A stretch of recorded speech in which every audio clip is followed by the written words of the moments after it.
اس سب کا جو کریڈٹ ہے، اس کی جو اینٹ ہے، وہ جو پہلی اینٹ تھی وہ اس بل آف رائٹس نے رکھی کہ آپ کو فریڈم آف ایکسپریشن ہے، بولنے کی آزادی ہے، فریڈم آف سپیچ ہے. تو اس رائٹ نے حقیقی معنوں میں ایک پریس کی بنیاد رکھی، ایک میڈیا کی بنیاد رکھی، اور اس سے قبل یہ ہمیں انسانی حقوق میں یہ چیز نہیں ملتی. اور اس طرح انسانی حقوق ایک قدم اور آگے بڑھے، اور انسانوں نے مل جل کر اپنے لیے جو فریڈم آف ایکسپریشن تھا اور فریڈم آف سپیچ تھی اس کو وہ حاصل کیا. فریڈم آف ریلیجن بھی اسی میں آتا ہے کہ آزادی ہے ہر انسان کو، وہ جو سا مذہب چاہے اختیار کرنا، اس کو آزادی ہے، کوئی قدغن نہیں ہے، کوئی بائنڈنگ نہیں ہے. اس سے قبل یہ تھا کہ بائنڈنگ تھا، چرچ جو تھا وہ بائنڈ کرتا تھا کہ آپ نے جیسے وہ کہے گا ویسے آپ چلیں گے. تو یہ ایک امپورٹنٹ ڈیولپمنٹ ہوئی. لیکن ظاہری بات ہے یہاں بھی بات نہیں رکنی تھی انسانی حقوق کی.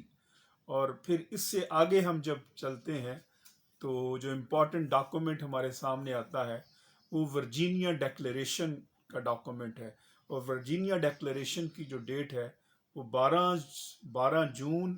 1776 ہے. اب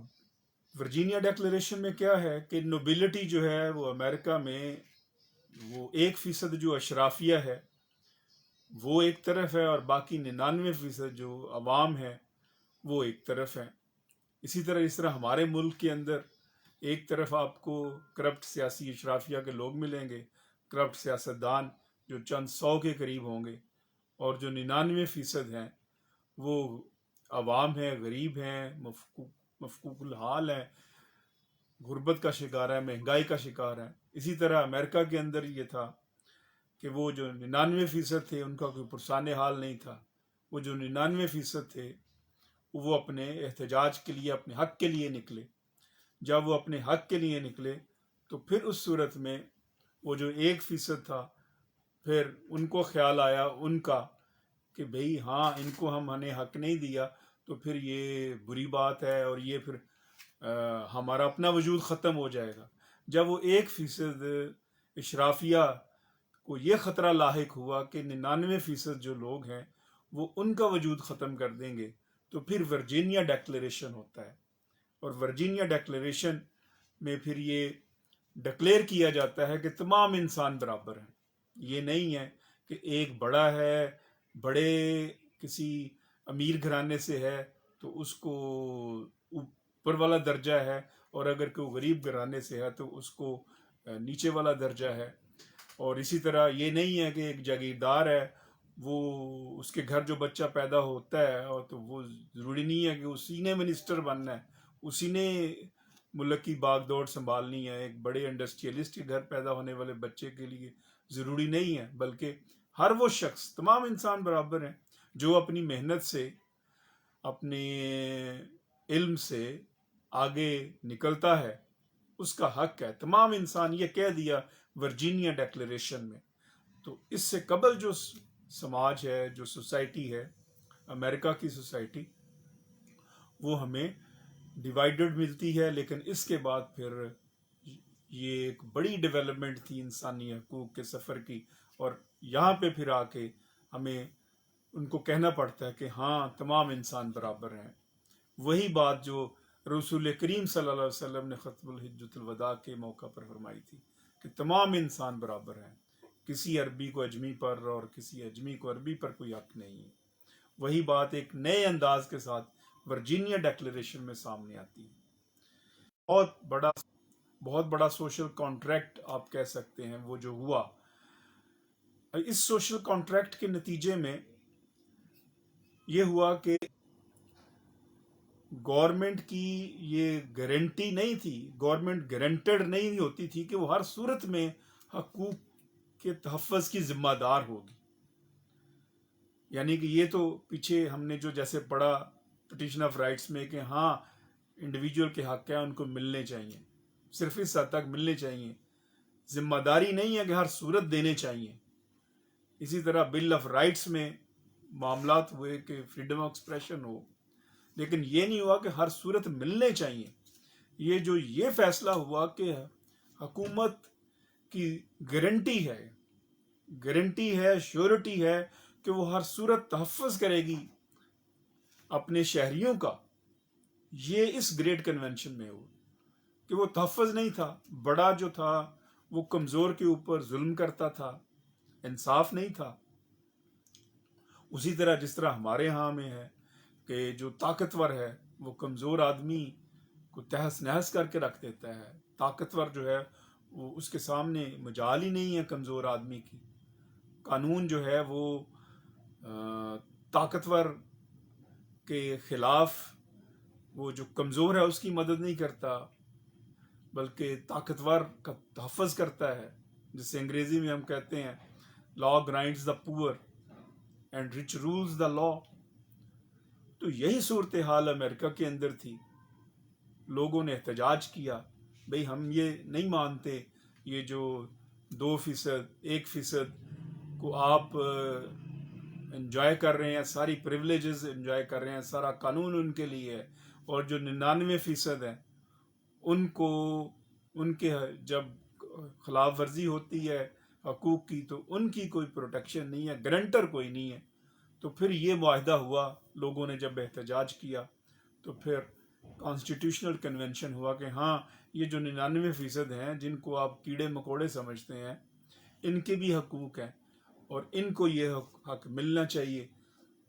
ان کو روزگار ملنا چاہیے، ان کو روٹی ملنی چاہیے، ان کو کپڑے ملنے چاہیے، ان کو گھر ملنا چاہیے. تو یہ ایک امپورٹنٹ ڈیولپمنٹ تھی کانسٹیٹیوشنل کنونشن کی. پھر اس کے بعد 1787 کے 2 سال بعد ہی 1799 فرینچ ڈیکلیریشن ہوتا ہے. اب فرینچ ڈیکلیریشن کی ایک اپنی تاریخ ہے. فرینچ ڈیکلیریشن جو ہے وہ سیول رائٹس کی موومنٹ چلتی ہے اور اس کے نتیجے میں انقلاب فرانس ہوتا ہے. اور وہ جو حقوق جو کہ 1% کرپٹ سیاسی لوگوں نے، جس طرح ہمارے ہاں کرپٹ سیاستدانوں نے عوام کے دبائے ہوئے ہیں اور چھینے ہوئے ہیں، اس کے خلاف لوگ جو ہیں وہ اپنا حق لینے کے لیے نکلتے ہیں، اپنے حق کے لیے احتجاج کرتے ہیں، اپنے حق کے لیے اٹھتے ہیں، باہر نکلتے ہیں. تو ان کو یہ جو حق ہے ان کا، وہ حق ان کو دینے کے لیے پھر ایک ایگریمنٹ ہوتا ہے، ڈیکلیریشن ہوتا ہے. یعنی کہ وہ جو 99% تھے، کمزور تھے، وہ پھر اٹھ کے تو جو حکومت ہے وہ حکومت کے اوپر جو ہے وہ قبضہ کر لیتے ہیں. جب وہ حکومت اپنے کنٹرول میں لے لیتے ہیں جو غریب غربا ہیں، تو پھر وہ جو 1% کرپٹ سیاسی لوگ تھے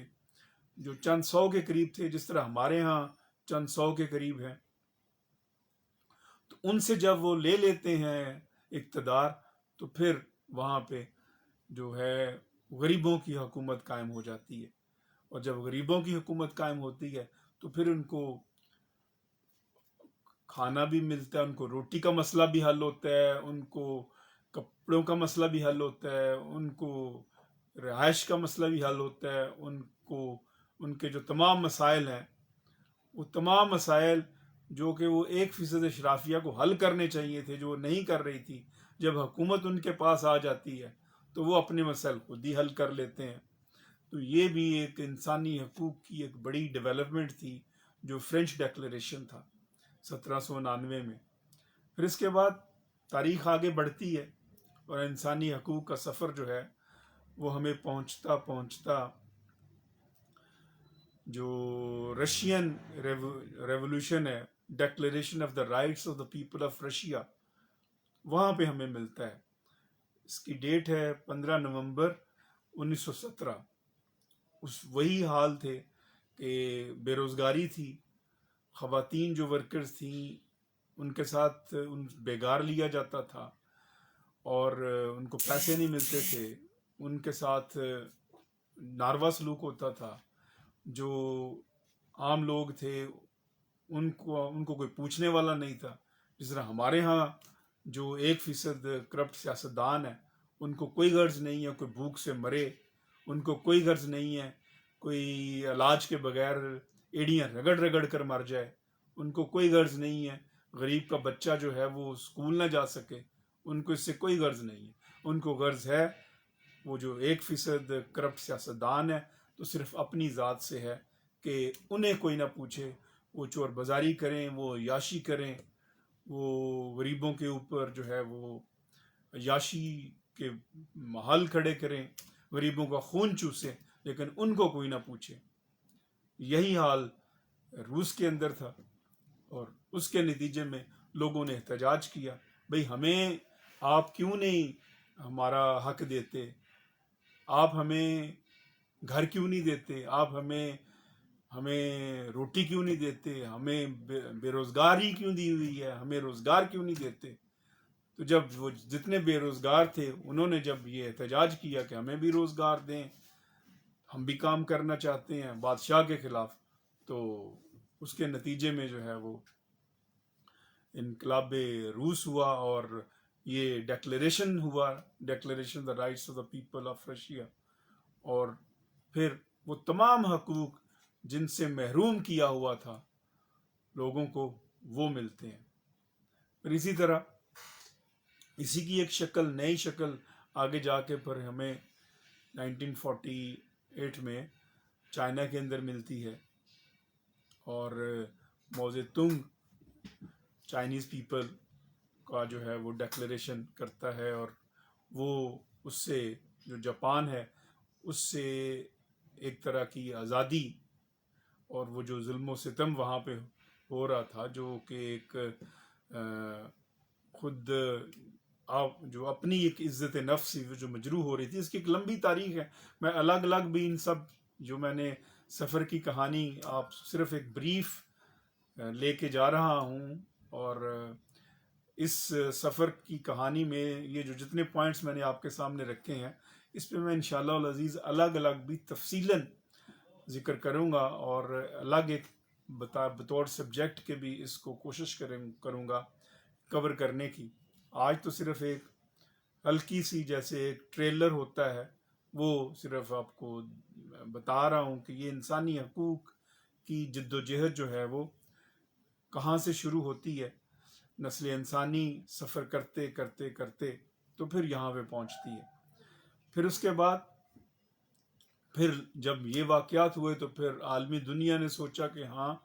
جو حقوق ہیں سب کو ملنے چاہیے، تمام انسان برابر ہیں، کسی کو کسی دوسرے کے اوپر فوقیت کیوں ہونی چاہیے، نہیں ہونی چاہیے۔ جب یہ سوچا تو پھر اقوام متحدہ کا انہوں نے ڈیکلیریشن سامنے آتا ہے، اور یہ ڈیکلیریشن ہے universal declaration of human rights, 10 دسمبر 1948، یعنی کہ 1948 میں universal declaration of human rights سامنے آتا ہے۔ اس کے 30 آرٹیکلز ہیں، اور یہ وہی تمام بنیادی حقوق کی بات کرتا ہے، جیسے آپ کو زندگی کا حق ہے، کوئی زندگی آپ سے نہیں چھین سکتا، اسٹیٹ کی ذمہ داری ہے کہ زندگی گزارنے کے لیے جو بنیادی چیزیں ہیں، آپ کو جاب دے، آپ کو گھر دے، آپ کو آٹا دے، آپ کو چینی دے، آپ کو ساری چیزیں دے۔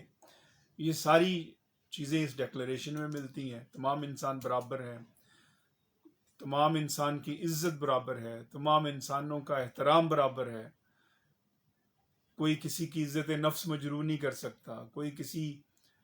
کے خلاف ایکشن نہیں لے سکتا، کوئی فریڈم آف ایکسپریشن ہے، فریڈم آف ریلیجن ہے، الغرض وہ تمام آرٹیکل جو ہمارے کانسٹیٹیوشن میں ہے 1973 کے کانسٹیٹیوشن میں۔ آپ وہ آرٹیکل 8 سے شروع ہو جائیں تو آرٹیکل 27 اور پھر پرنسپلز آف پالیسی سے لے کے آگے جو سیکنڈ پارٹ ہے آرٹیکل 40 تک، جو آرٹیکل 8 سے لے کر فنڈامنٹل رائٹس، اور اس سے پہلے چلے جائیں تو وہ آرٹیکل 3 بھی آتا ہے ایکسپلوٹیشن۔ اگر آپ 1 سے لے کر 40 آرٹیکل تک، یہ جو 40 آرٹیکل ہیں یہ دراصل ہم نے وہ پلیج کیا اس universal declaration of human rights میں کہ ہاں یہ ہم پلیج کرتے ہیں اور یہ جو تمام حقوق ہیں انسانوں کے، اپنے شہریوں کو ہم اپنے ملک کے اندر دیں گے، اور وہ تمام حقوق جو universal declaration of human rights میں تھے، وہ ہر ممبر ملک کے لیے فرض ہو گیا کہ آپ لوگوں کو دیں گے۔ اسی بنا کے اوپر ہر جو ممبر ملک ہے یونائٹڈ نیشنز کا، اس نے اپنے اپنے آئین میں، یعنی کہ جو حقوق ہمارے آئین میں درج ہیں انسانوں کو دینے کے، شہریوں کو دینے کے، وہی حقوق جو ہے وہ جو باقی ماندہ ممالک ہیں دنیا کے، امریکہ ہے، جتنے بھی ممالک ہیں، وہ تمام ممبر ممالک جو ہیں یو این او کے، ان کے اوپر لازم ہے، اور وہ کانسٹیٹیوشن کا حصہ ہے۔ تو یہ ایک بہت بڑی ڈیولپمنٹ تھی کہ آپ نے انسانی حقوق کے سفر کو آگے بڑھانے کی، کہ یہاں پہ پھر آ کے، لیکن یہاں پہ بھی آ کے رکتا نہیں ہے، کیونکہ حقوق تو نہیں ملتے لوگوں کو بہت سارے، اور پھر آگے جا کے پھر اس کے بعد انٹرنیشنل کنونشنز شروع ہو جاتے ہیں، اس کا دور ہے، اور وہ جو 2023 تک چل رہا ہے، کہ عالمی سطح پہ جتنے کنونشنز ہوتے ہیں، آئی ایل او کے کنونشنز ہیں، انٹرنیشنل لیبر آرگنائزیشن کے کنونشنز ہیں، جس طرح فار ایگزامپل اب منیمم ویج نہیں ملتی تھی مزدوروں کو، تو منیمم ویج کا کنونشن آیا، تو ہم نے کہا کہ ہاں، ہم اقوام متحدہ نے کہا کہ آپ قانون سازی کریں اپنے ملک کے اندر اور منیمم ویج دیں۔ جو مزدور کو فیکٹری میں کام کرتے ہوئے اس کا جو صحت ہے اس کا خیال نہیں رکھا جاتا تھا، انوائرمنٹ ٹھیک نہیں تھا، تو کنونشن ہوا کہ ماحول اس کو سازگار ملنا چاہیے فیکٹری کے اندر کام کرتے ہوئے، تو اس بنا کے اوپر جو ہے وہ آئین کے اندر ہم نے اور قانون میں ہم نے پھر اس کو پریزرو کیا، کہ قانون بنایا کہ safety and health and safety act ہے، 2019 میں بنا ہمارے ہاں۔ الغرض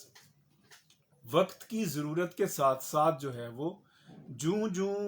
ضرورت پیش آتی گئی شہریوں کو، توں عالمی سطح کے اوپر یونائٹڈ نیشنز نے